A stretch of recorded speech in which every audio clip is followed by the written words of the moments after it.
Bonjour encore une fois fidèles auditeurs et téléspectateurs de la première radio filmée en République démocratique du Congo et c'est le journal de sport, le tout premier de cette semaine. Nous sommes le lundi 13 février 2017 et c'est lundi il y aura 23 matchs de football dans le monde, 38 en Espagne, 22 matchs en Angleterre, 18 en France, 8 matchs au Brésil, 6 en Argentine, 5 en Belgique, 4 matchs au Portugal, 3 en Angola, un seul match de football va se jouer nous sommes là en Zambie et ce journal de sport qui est dédié à la ligue, à l'instance donc sportive de l'Angola avec 17 personnes qui ont eu la mort dans un stade. C'est sur l'actualité dans ce journal de sport. Nous parlerons également de plusieurs rencontres de football qui se sont déroulées dans les différentes attentes de football en République démocratique du Congo. D'abord avec cette chute de l'AS Kabasha. Nous sommes dans l'attente urbaine de football de Goma devant l'AS Moronzori. C'était hier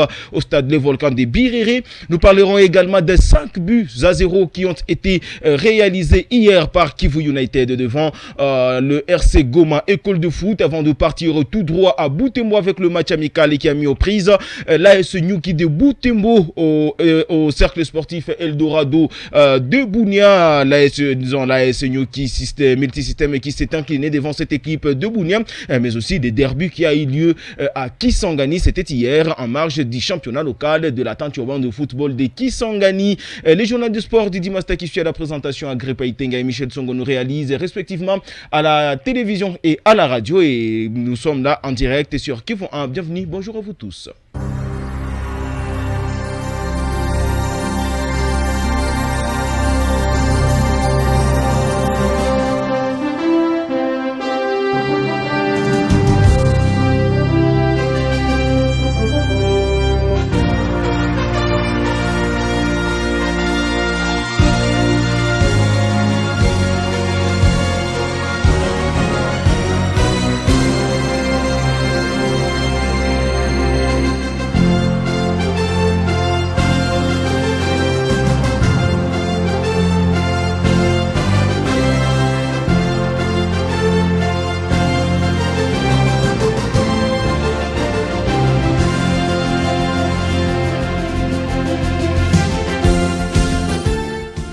Et ouvrons ce journal de sport avec plusieurs rencontres de football qui ont eu lieu dans les différentes attentes urbaines de football du pays. Et dans l'attente urbaine de football de Goma, des rencontres surprenantes ont eu lieu au stade Le Volcan de Birere. Et lors de la première sortie de cette journée, l'AS Kivu United a fort battu les Racing Club Goma École de foot par un grand score de 5-0.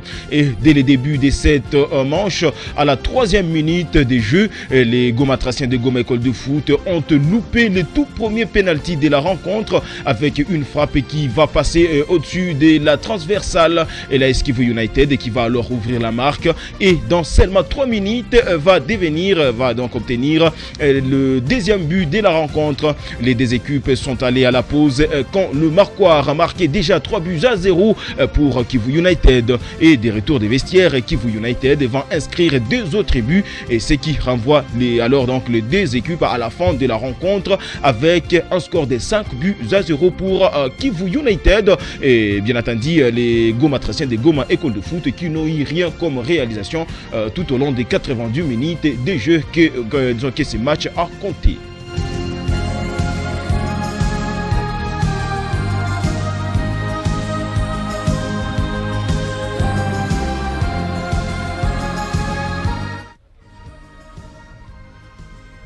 Et pendant ce temps, dans la deuxième manche de cette phase de play-off de l'attente urbaine de football de Goma, l'AS Kabasha, l'invincible dans cette compétition depuis la phase préliminaire de cette compétition, est tombé devant la ruse de l'AS Moronzori et la petite marque d'1-0 a été largement suffisante pour l'AS Moronzori et pour Saïba Kasereka d'être le premier tombeur des verts et noirs de la ville de Goma. Et c'était vraiment surprenant pour l'AS Kabasha de sorte que les supporters mais aussi les staffs dirigeants de ces clubs et ils ont tous eu du mal à recevoir cette première défaite de l'AS Kabasha qu'ils attribuent à l'arbitrage du jour. Je vous propose de suivre cet extrait.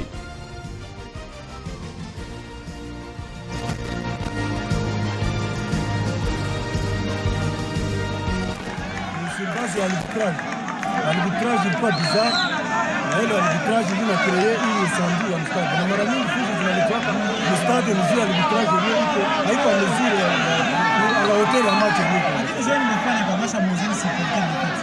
Normalement de fait tuna supportaka mais arbitrage ndio inafuta fujo. Kule match ataka mwenyewe mnafuata vizuri. Match ilikuwa mzuri. De fait inaweza kuwa de fait. Mais kuko de fait yenyewe nakuta iko dina arbitrage.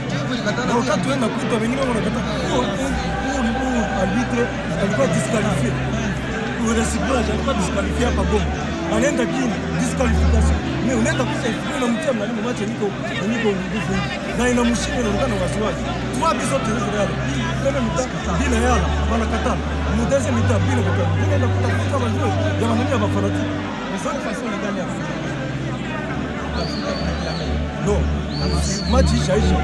Match ishaisha hatuwezi kusema tunani tureklame match hapa. Match ishaisha filme mtu ishaisha kidogo. Hawezi weza kucontenir tension ya fanatiki mstari mzima. Faut kuelewa hiyo. Sasa wewe message kama vile kuondoa kwa gombani au washiriki. Mimi en tant que sportif niko na lutter parce que na niko fujo na kupigana haiko solution. Ligue et faut comme naona kisi arbitrage hapo ndio basel mettre kijije arbitre hapo mwenyewe bali monter futale. Asante. Par contre, le coach de l'AS Moranzori s'est fort félicité de cette victoire de sa formation en play-off de la division en Latanche au de football de Goma. Kwa kweli ilikuwa mechi kubwa, sababu mimi nilikuwa nimejitahidi, nilikuwa nimesema wakati nimepoteza mechi ya Bendera, nimeonyesha hata wachezaji kama hii Kabasha lazima tutafute point, kama tukikosea tatu tupate moja, na kwa jinsi Kabasha imeendelea kuzidi kuwa mbele, ilikuwa inabidi nao tuzidi kukaribiana, sababu tuna objective ya kubeba ya kushikilia nafasi ya pili katika hii mzunguko ya pili. Kwa deuxième mi-temps kabisa ilikuwa sagisi umeshuka kwa intensity, ilikuwa ni jueni. Ilikuwa unaona kama wachezaji wa timu nyingine walikuwa wanaanza kusukuma mpira mirefu, sababu wana wachezaji wenye kuwa na gabari, wachezaji warefu. Aloro wa Kongo walikuwa waliwasilisha nao kwanza furuti. Na sisi nilikuwa niko na goal, niliona kama itakuwa ni kufaida yangu tu. Sababu wakati wao wanafanya vile kupata goal itakuwa shida, sababu hawajengi. Objectif ya Moranzori inabakia gani kwa hii kwanza? Nilikuwa kati ya matimu mawili kufanya provincial. Asante. Soulignons qu'en dépit de cette défaite mal vue par l'AS Kabasha, des violences n'ont pas éclaté au stade Le Volcan de Biriri. Et c'était dans ce propos qui ont été recueillis par notre confrère Marc Marofimo.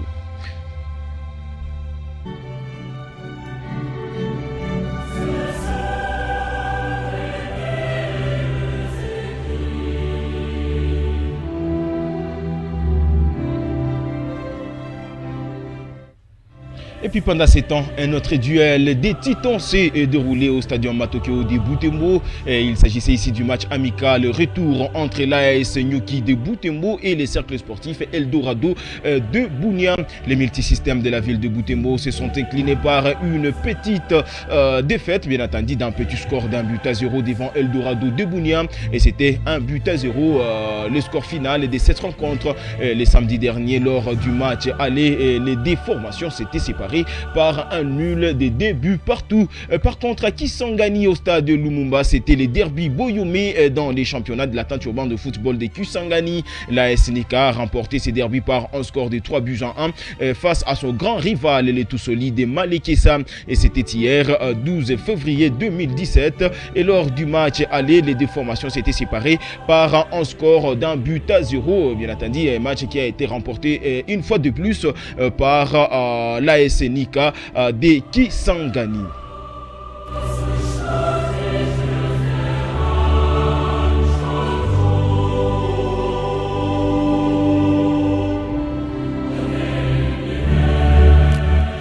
Et terminons ce journal par une page noire dans le monde sportif du continent africain et la Confédération africaine de football CAF qui compatit avec l'Angola après la mort de 17 personnes vendredi dernier dans une bousculade dans un stade du pays. Et nous sommes là au nord de l'Angola et c'est samedi, donc hier, avant-hier, l'instance dirigeante du football africain a adressé ses condoléances au président de la fédération angolaise de de football Issa Hayatou en a également profité pour exprimer sa compassion pour les familles des victimes et le blessé. Au nom du comité exécutif de la CAF, de toute la famille africaine du football et en mon nom propre, j'ai présenté mes plus sincères condoléances aux familles endeuillées, au peuple angolais et à la fédération angolaise de football.